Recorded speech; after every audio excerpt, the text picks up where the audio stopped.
got to say something. Lightweight, step it aside when we come in. Feel it in your chest, the syllables get pumping.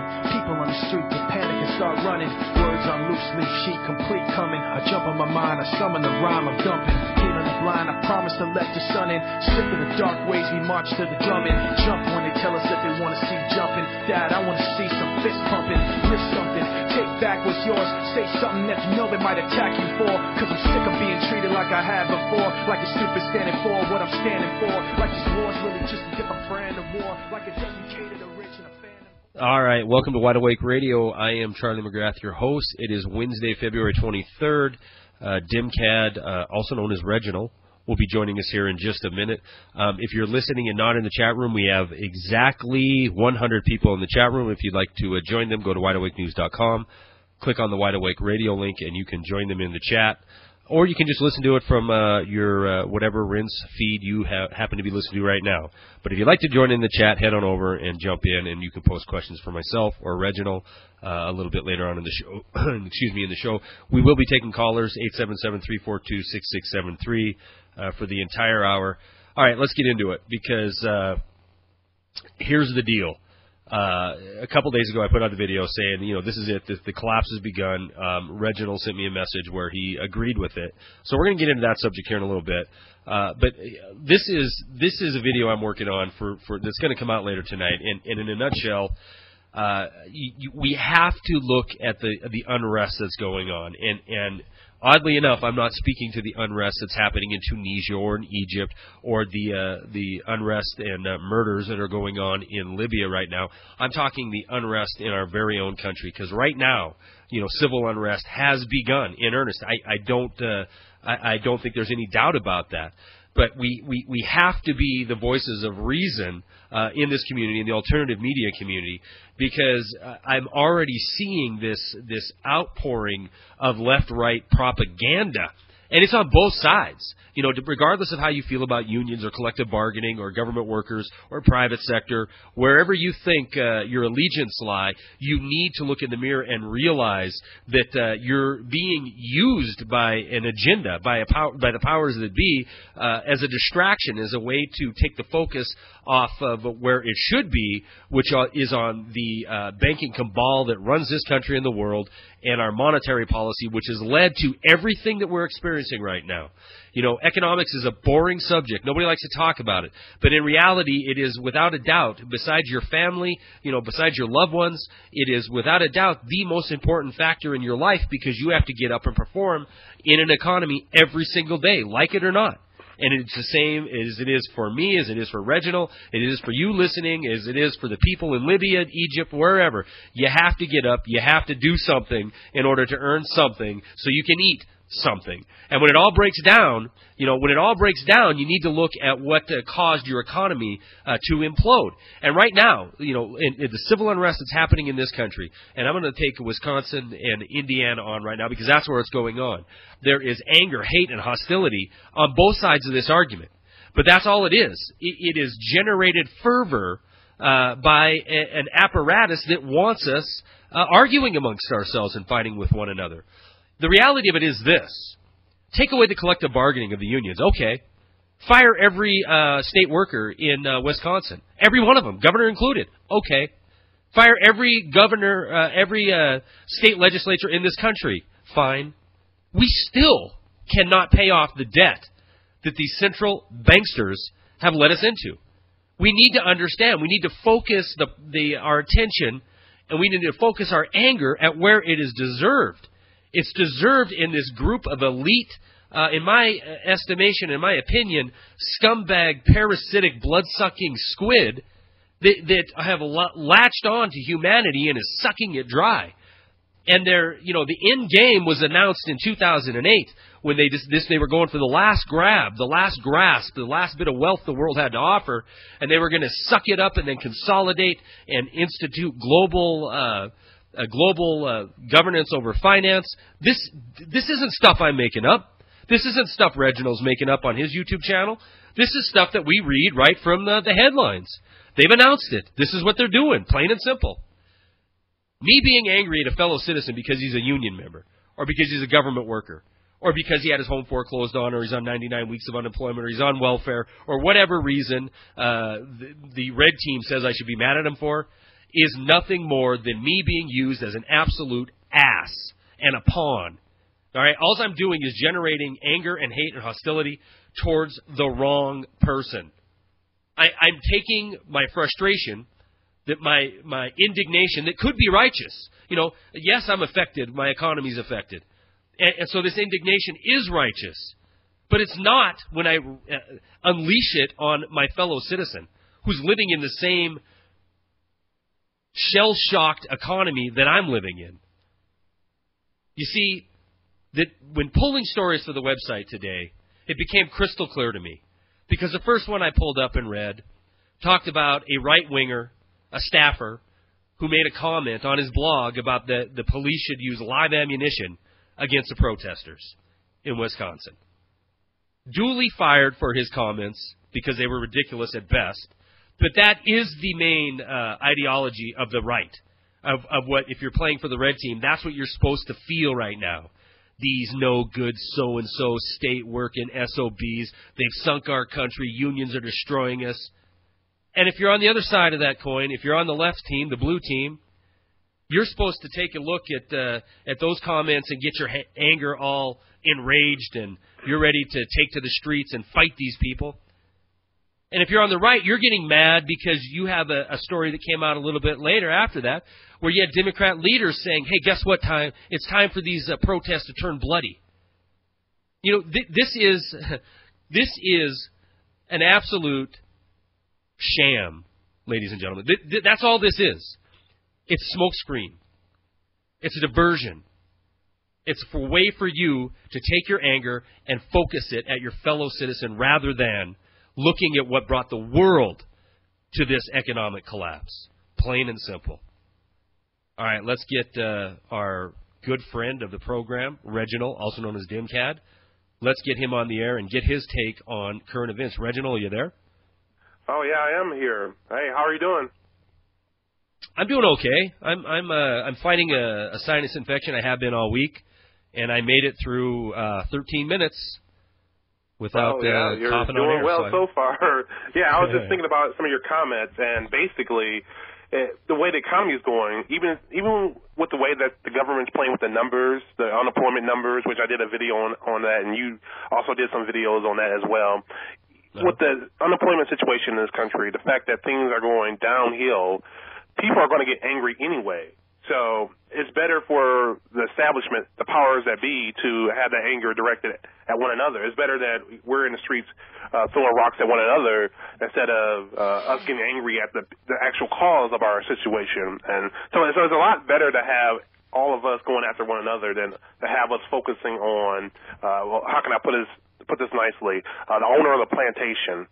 Which is sort of what they did with the slaves, basically. They sort of had the slaves, the dark ones turn against the light-skinned ones, the young against the old, the women against the men. And while they were fighting one another, nobody really focused on the actual owner of the plantation, the actual system itself. So that's what's really happening right here. It's called a Willie Lynch syndrome, and it's a very common tactic, and they're just applying it here in America for all of us. Yeah, and Willie Lynch, that's right, because you had brought that syndrome up before. Oh, yeah. On the program, and that's absolutely correct. I mean that and in fact, it's easy to get to go down that road. I did 2 hours today on Eric Lovely's radio program, Light in the Darkness, and it was amazing. There is, even in this community, which I would say, Reginald, probably still leans. If we were going to determine in right-left, it still leans more to a conservative point of view. I don't know about you. As far as myself, I don't think I'm more to the right or to the left. I'm right in the middle. But it's easy to get drawn into this battle because, especially when they're going. See, this is my take, Reginald.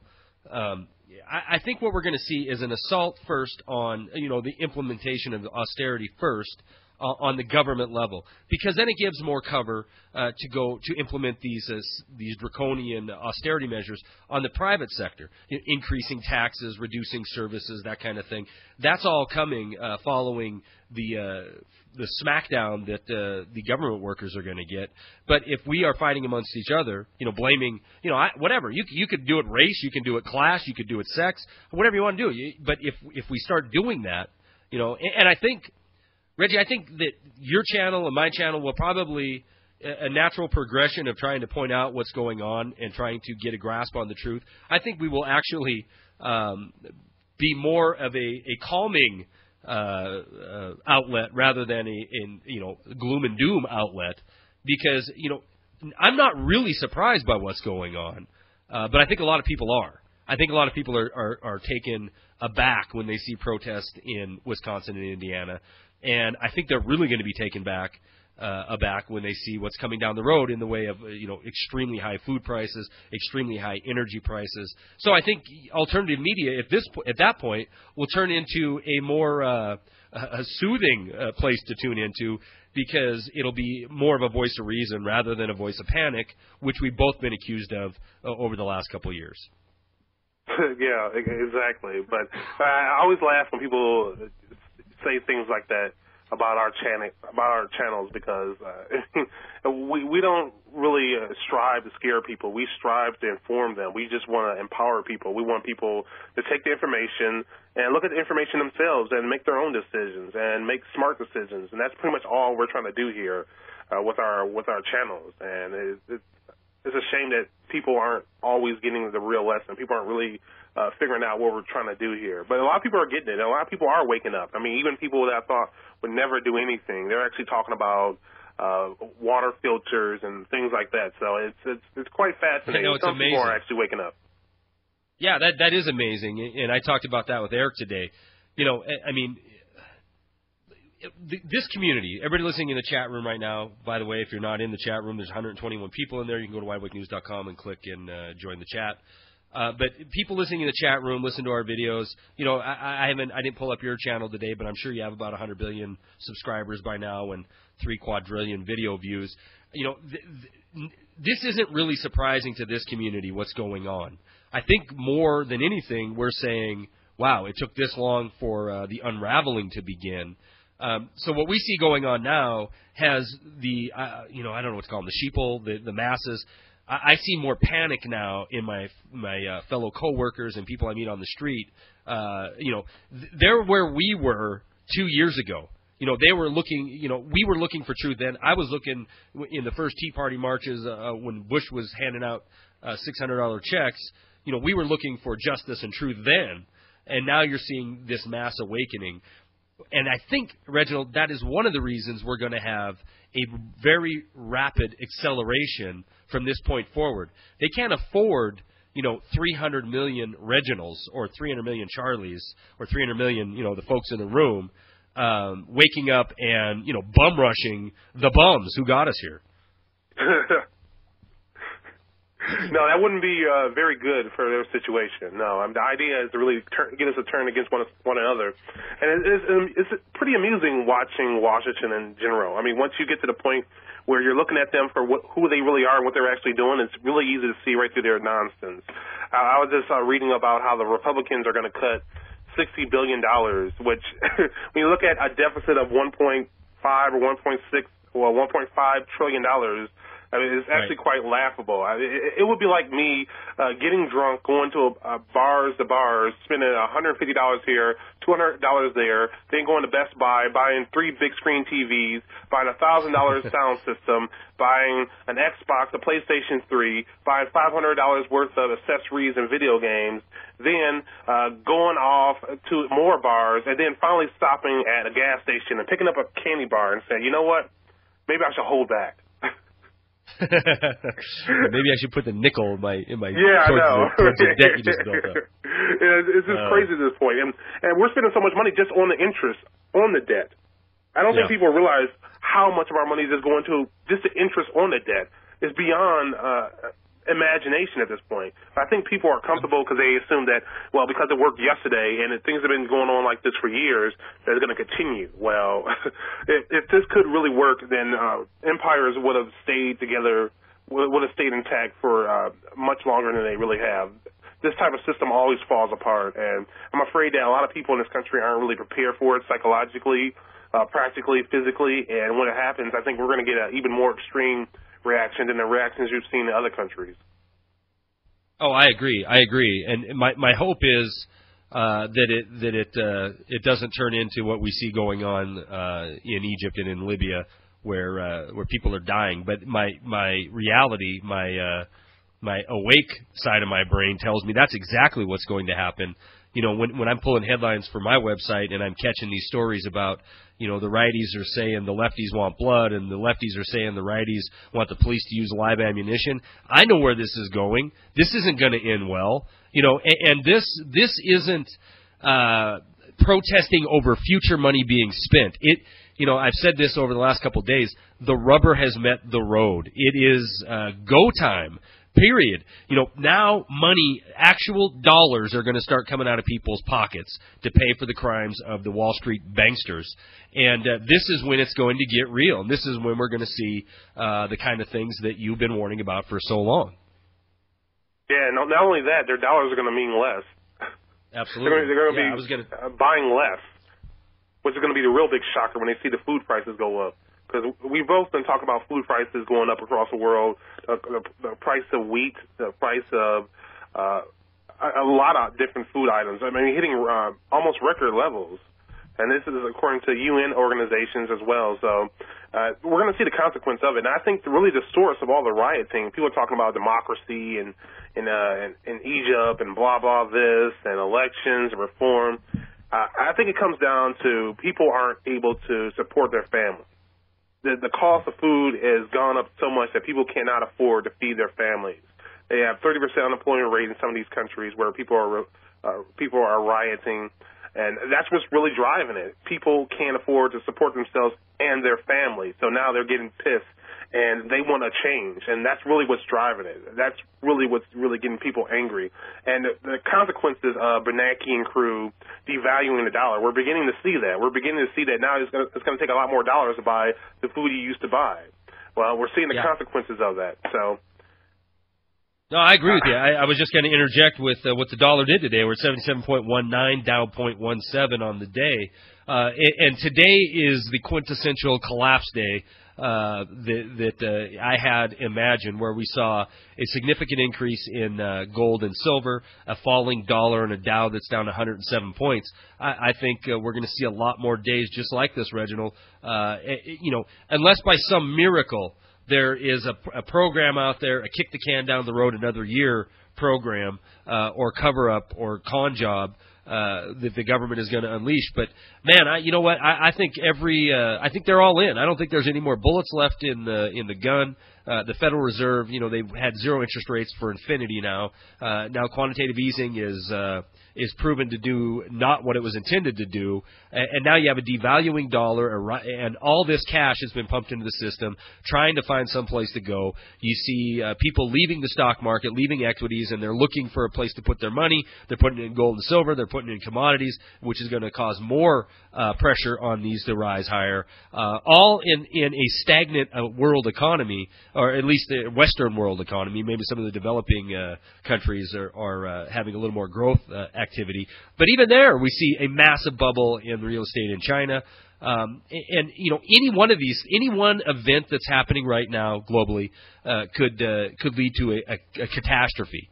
You know, any one of them, and there's multiple. I mean, food. You have overthrowing of governments. You have the world's energy supply teetering on the brink. You have you know, we're in 200 plus countries militarily. You have civil unrest domestically and in just about every corner of the world. And any one thing could spark this cascade that will lead to a rapid decline of everything. Rising interest rates, collapsing currencies, skyrocketing food commodity pricing, and, you know, hold on. It's going to be a roller coaster ride. Definitely. I'm looking at oil touching at $100 per barrel. today. Just touching upon that, it's going to clear that easily by the end of the week.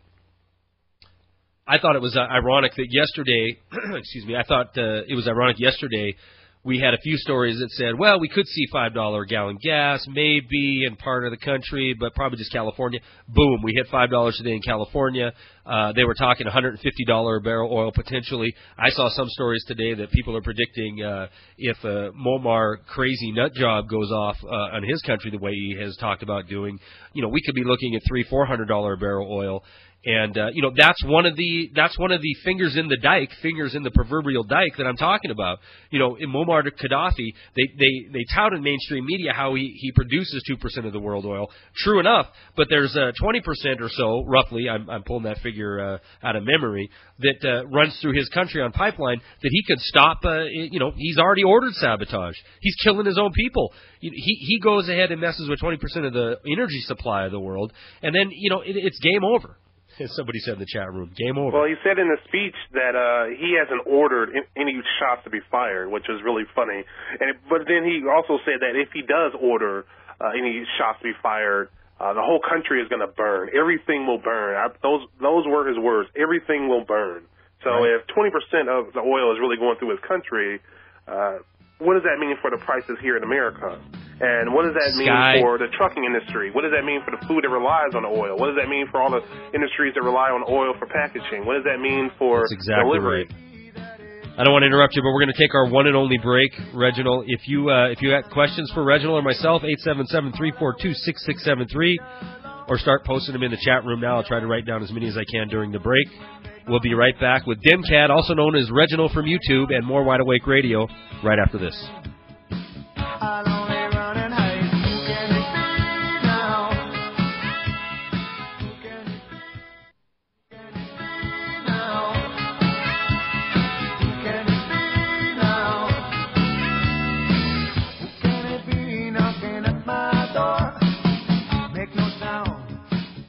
All right, welcome back. Holy cow, I just knocked my whole desk over. Hope everybody can still hear me. Welcome back to Wide Awake Radio. I'm Charlie McGrath, your host. My website's wideawakenews.com. My guest is DEMCAD, also known as Reginald, good friend of the program, and one of the originals crying in the wilderness for over 2 years now. Somebody called me out in the chat room about the fact of how much oil Libya controls. I understand they produce about 2% of the world's energy daily, and I was trying to find that whole break, the story that spoke to how much oil flows through their country, and I don't understand if it flows through into a port or they control a shipping lane or whatnot. But the story that I had read was upwards of 20% plus they could have an effect on.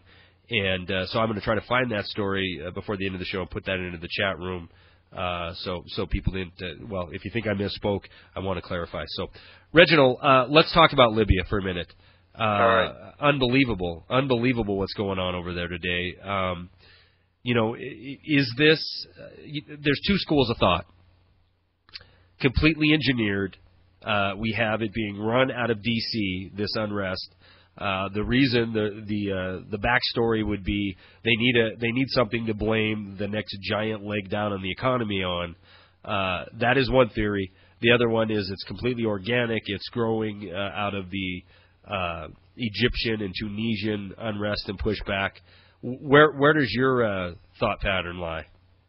Well, I think it's probably more organic, simply because even if they did have something like this to blame on the economy for going downward, people don't really care why. As we're seeing in certain parts of the U.S. with these protests, people don't care why things are bad. They just react when things are bad. So trying to come up with a good excuse for why things are bad isn't really going to help you.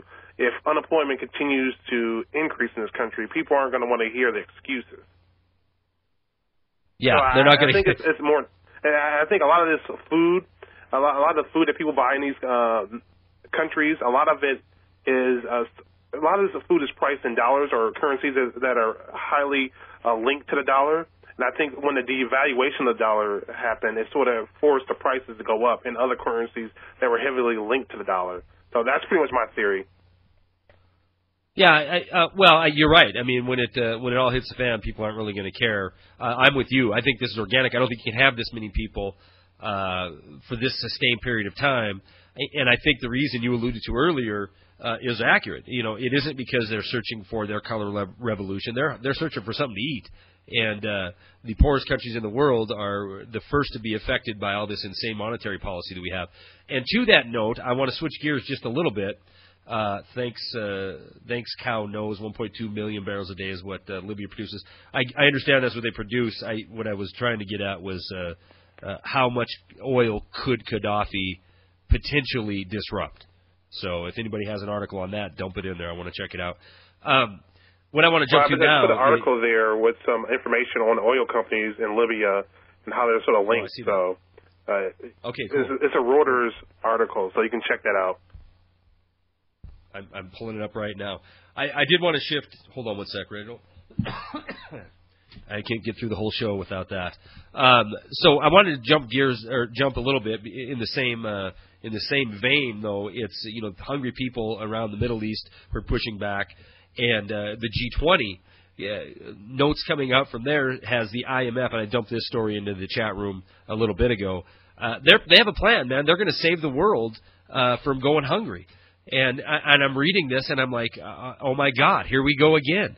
You know, we did the bailouts that led to this quantitative easing that led to all this money creation. All these nations around the world, all their central banks decided to crank up the printing presses, and now we're seeing people riot and die because a direct result of that action. And the IMF's answer is they're going to come in and do what? They're going to lend more money to these smaller, less developed economies. And it's economic hitman 101. They're going to go in and take somebody who's already beaten and downtrodden, and they're going to offer them a lifeline, but it isn't a lifeline. It's going to be shackles, plain and simple. And I see that coming here. And I don't see it taking – I want to get your take on this, Reginald. I don't see the progression slowing or maintaining. I see the progression of events escalating and the acceleration going through the roof. It's almost daily now where we have something popping up overseas and in this country. Wisconsin, Indiana, moving on to 22 other states that have similar legislation that they want to try to get passed. I think it's full speed ahead from here on out. What do you see the next 6 to 8 months looking like, Reginald? Well, I just kept thinking about a crack in the dam. It may start off slow, but it may escalate as the crack sort of starts to really expand. I sort of noticed that with windshields as well. And it started off with a little crack, but if there's more damage to it, it spreads a lot more. So it's just a little observation I had. That's a good point.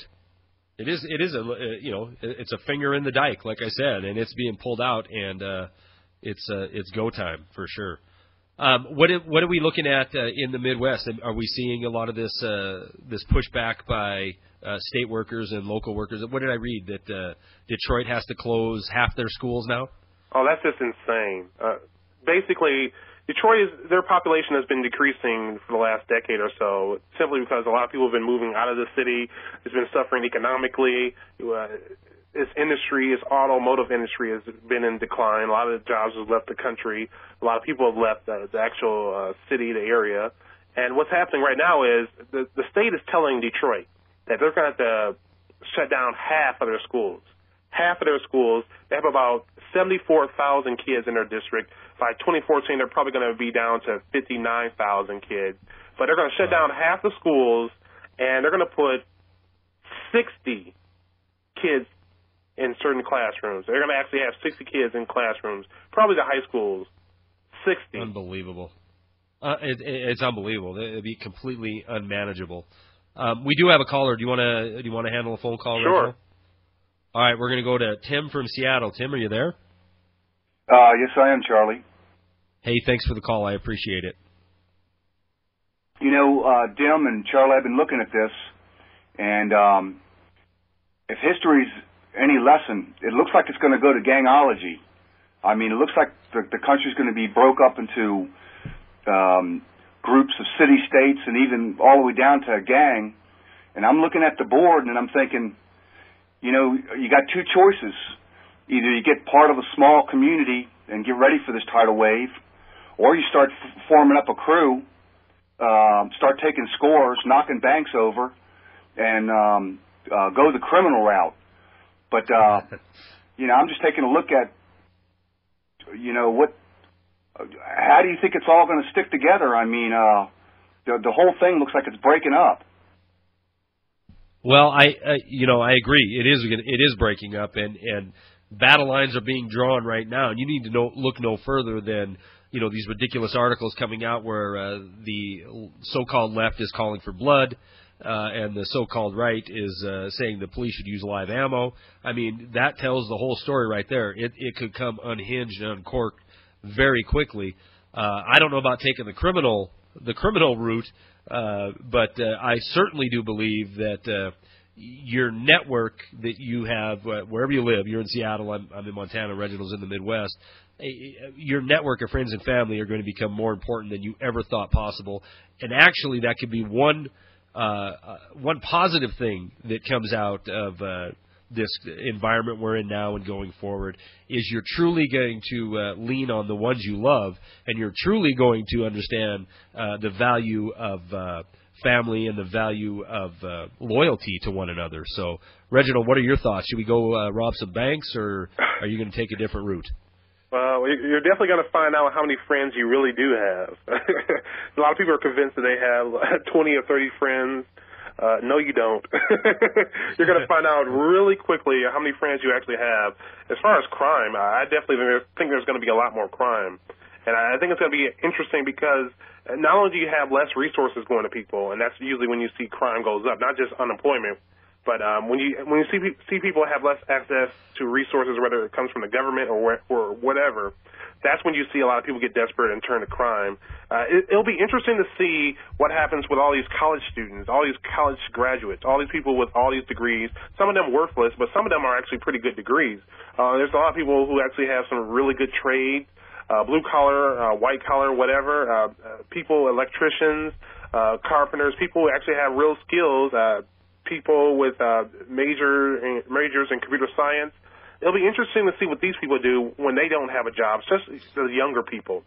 When they don't have a job, and it'll be interesting to see what type of criminal organizations they form, because one of the expectations I had for this year was an emergence of a new class of criminals with much more knowledge than your typical idiot guy robs your house, guy breaks into your house and leaves his cell phone charger, his cell phone and his cell phone charger in the wall or something like that. None of that type of foolishness. You may see a lot of that, but you may see more knowledgeable criminals, and it'll be interesting to see how that really develops when you have all these people with a lot of skills who are unemployed and don't have resources.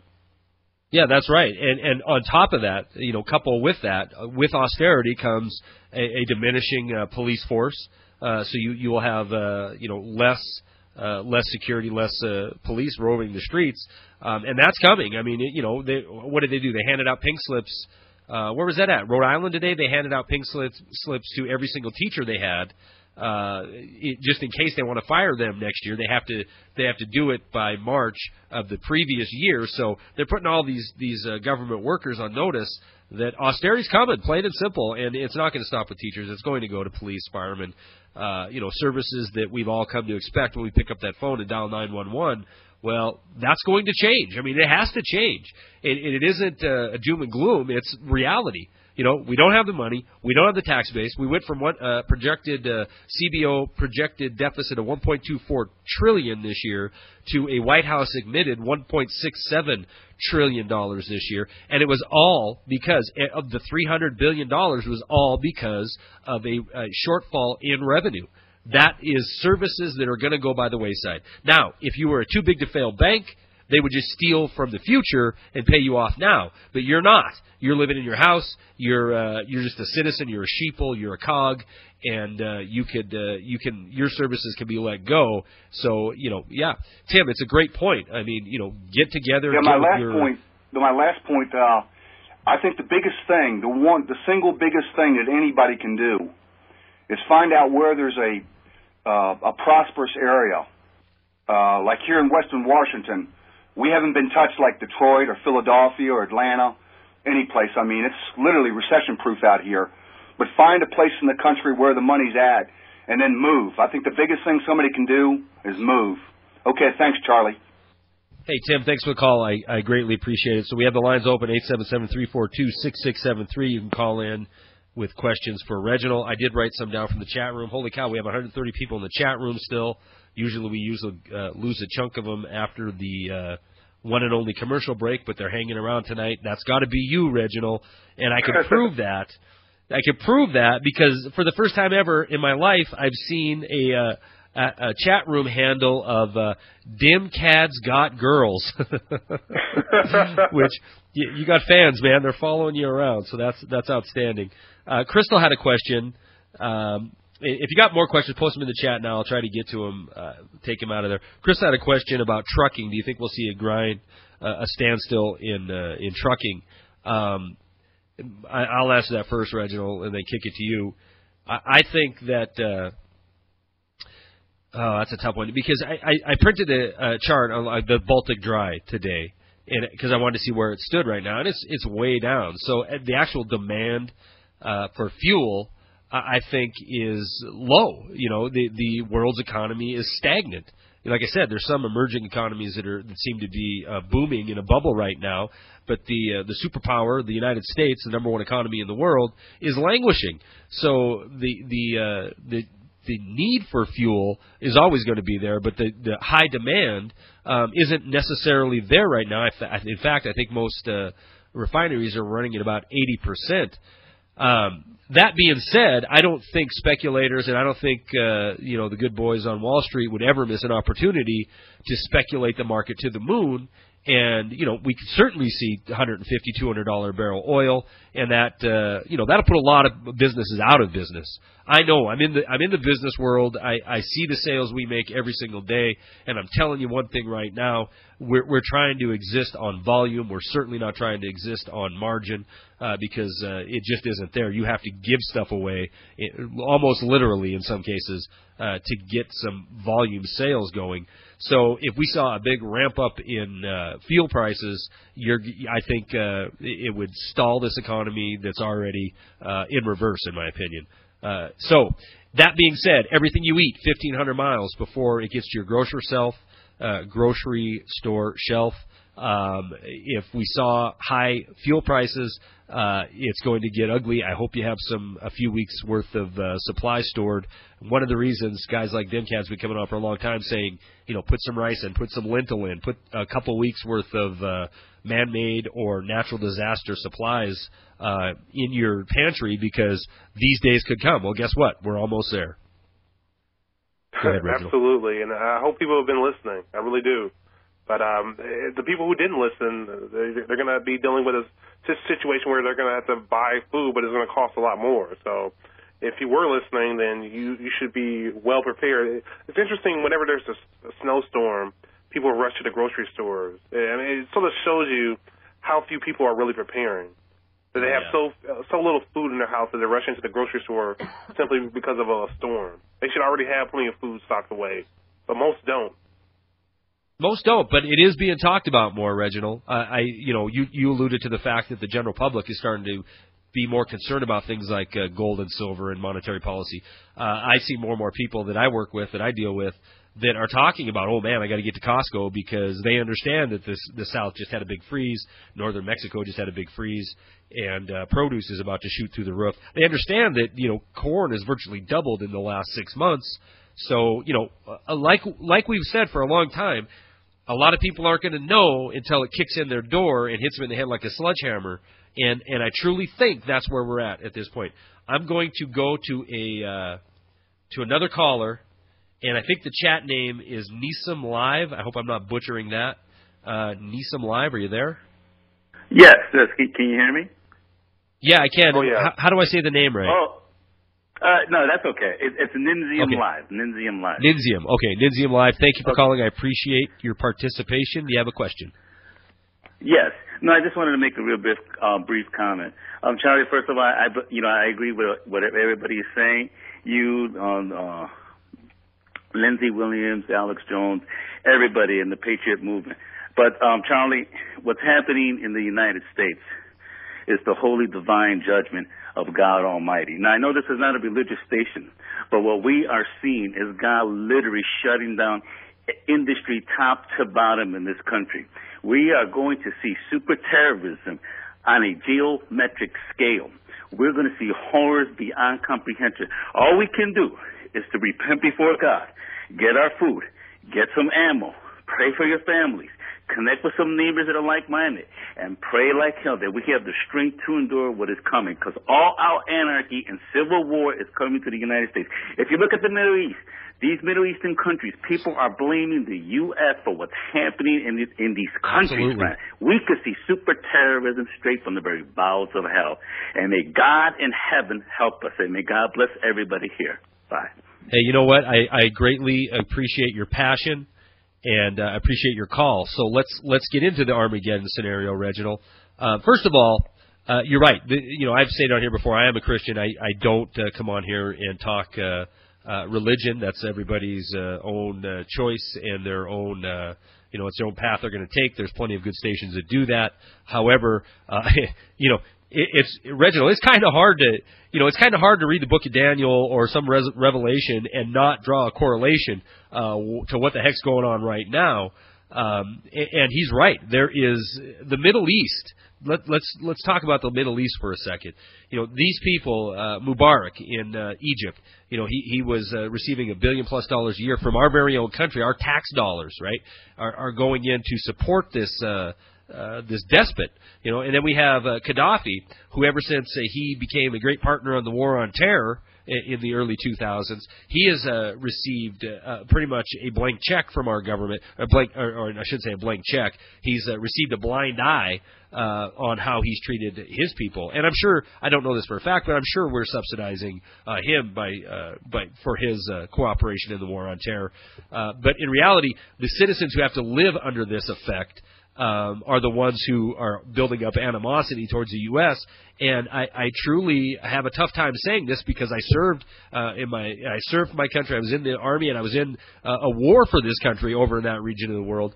But when I look at reality, when I look at what these people are going through, starving in the streets, willing to die so they could get a bite to eat, I have to say, is some, as Ron Paul says, is some of their anger justified? And I have to come to the conclusion of, if somebody was meddling in my business, my kid couldn't get enough to eat because some other foreign government was meddling in my country's affairs, then I absolutely would hold some hostility. Your thoughts? Touchy subject, I know. Thanks for the call, Niasum Live. Sorry if I butchered your name. Yeah, well, the difference between an ally and a terrorist? Go ahead. They both kill innocent people, but one does it for us. That's funny. It's not funny, but it's funny, and it's true. Yeah. I see our government now turning on Gaddafi. Of course they're going to talk down what he has done and call for international sanctions, this, that, and the other thing. But in reality, he has gotten a pass. He's gotten a pass from us ever since he said, I'm going to get rid of my nuclear program and I'm going to become a big partner on the war on terror. And frankly, he's probably feeling a whole lot betrayed right now because the West isn't, in his corner anymore. And so when he comes out making statements of he's going to die a martyr, I believe him. Oh, yeah, definitely. And I also believe him when he says that everything will burn. Yeah, it's terrifying. And when you look at the articles, a lot of oil goes through there. It's a lot more than 2%. I put some links in the description, in the chat room. Those links that showed how a lot of major oil companies have a lot of reserves in Libya, and they have a lot of stuff that goes through there. So it's pretty significant. It's pretty much where all the oil is in that area. Right, and that's what I was alluding to.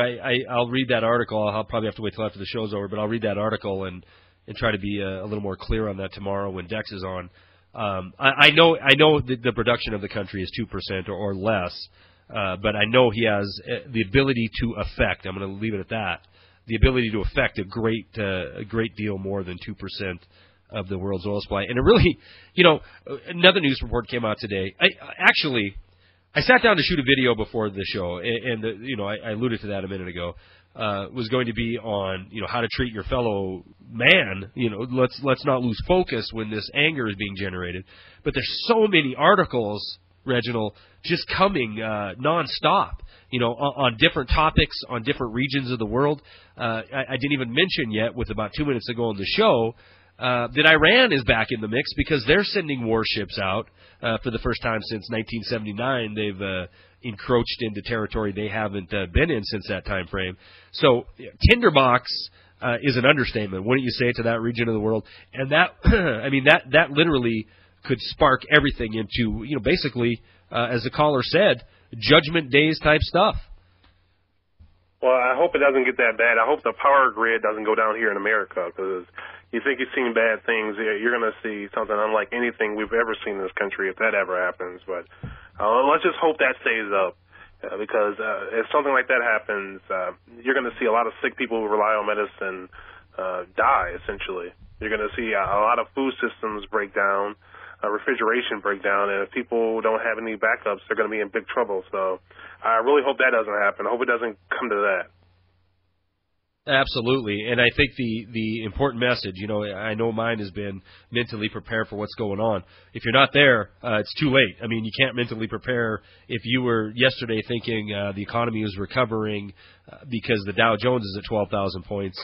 It's too late, man. I mean, we're into this thing now. I think full speed. Words of advice. We got about a minute left. I want to hear yours, Reginald, because you've always had good advice over the last couple of years. What do you think is the most important thing somebody who's just waking up should be doing right now? Well, understand that if you have a modest income like myself or a lot of working class people, the sooner you start preparing, the better. The idea that, something isn't going to happen. Well, think of it this way. There's a reason why you have insurance. There's a reason why you take precautions. You take precautions in case the worst does happen. Now, just because you haven't been in a car accident doesn't mean it's a good idea to drive without the insurance. So at this point, you don't want to be fearful. You just want to be sensible and acquire food, water. And by water, I mean acquire bleach, so something that you can use to actually purify water, something that you can actually use to clean water. So knowledge and preparation are going to be really, really key right now. The first thing you need to do is just start to acquire really good information. You can find that all over the internet, all over YouTube. And remember that, like I always said, the future belongs to those who prepare for it today. Reginald, I in one way, I'm happy to see guys like you who've been working so diligently for absolutely no money, for no fame, no fortune. You've just been doing it because you care about your fellow man. And I know for a fact that 2 million people who viewed your videos, some of them people are being helped, and that is, you deserve to be applauded for that. So thank you very much.